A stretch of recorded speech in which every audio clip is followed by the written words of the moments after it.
Samsung just unveiled its newest Note device a month ago, and while there aren't many groundbreaking things about it, at least hardware-wise, it does have a number of things that may still make it a worthy upgrade to those coming from an older Note like myself. What's up guys, Jen here of GadgetPhilippines.net, and this is our unboxing and first impressions of the Galaxy Note 9. First, let's unbox our unit.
When I got hold of the Note 9, I immediately noticed the similar design language to the Note 8.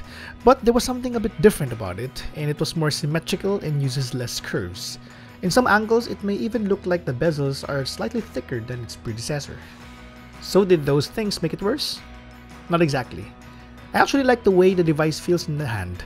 The position of the fingerprint sensor is just right compared to what it was before, though it's a bit small for my taste.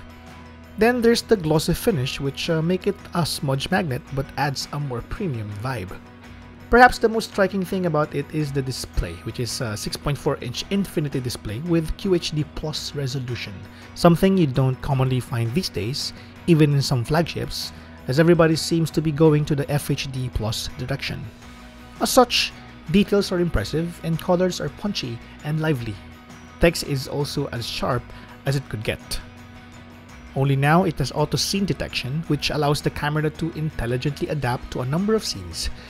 I'd say it worked for most of the time I was using the phone, but of course, we'll have to test it in more places to really find out.